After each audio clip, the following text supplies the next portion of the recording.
अस्सलाम वालेकुम सही क्या हाल है सोना ठीक है वे खुश है वे आजाद ये कम थी ना पे माशाअल्लाह अल्लाह दे वारू खैर नादिर भाई ये बेहतरीन वाशरूम बनदा पे नाल साजिद भाई है ते सारे वीवर देखते पे माशाअल्लाह अल्लाह दे वारू खैर। हाँ नादिर भाई ये क्या बनदे पियो?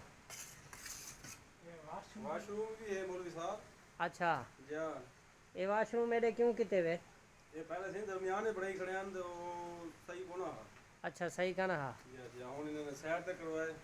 अच्छा सैर तक करवा के उन्होंने मशवरा दिया कि एक सैर तक करके इतना तक सैन खोलवे सी सामान की जगह की जबरदस्ती है। अच्छा दोस्तों ये वीवर देखो ये जड़ा इत्था कर वाशरूम हा 4-5 खटने की जा मली पिया हा नादिर भाई दे बेहतरीन मशवरे नाल ये वाशरूम में जड़ा एक साइड ते सीढ़ी दे नाल किते से ते वाशरूम भी उच्चा बेहतरीन जंदा पानी में भजदा वने ते बेहतरीन जड़ा ना नादिर भाई काम करन मशवरा देन ज़बरदस्त। नादिर भाई ये क्या ना सी छत ऊंची कितना रखे सो?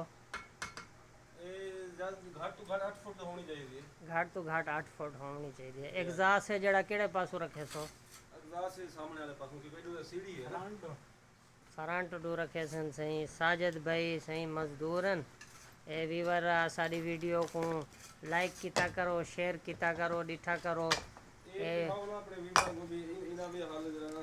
हाँ ये वीवर दराड़ मारी खड़ी है ते इंशाल्लाह ताला कल साईं दे उते वीडियो बड़े सूँ ते क्या ना ऐसे इंदा मसला कल किवें हल करना है तुसे कुछ इस वेले हल कर गिन सू दसे सू जो भैया दराड़ किवें ख़त्म की है से ए नादिर भाई ने किवें ख़त्म की है।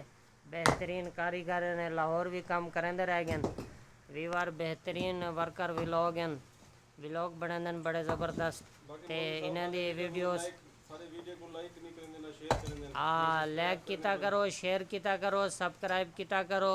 ये वीडियो बड़ी गर्मी दे विच मेहनत नाल बढ़दी है इंदे उत्ते पैसे लगदे न बड़े बेहतरीन काम है। ये दराड़ पई खड़ी असां दराड़ दा मसला हल करते दसे सूँ जिथा भी है वे वीवर खुश रहे जो अल्लाह तबारा को खुश रखे सलामत रखे साजिद को खुश रखे।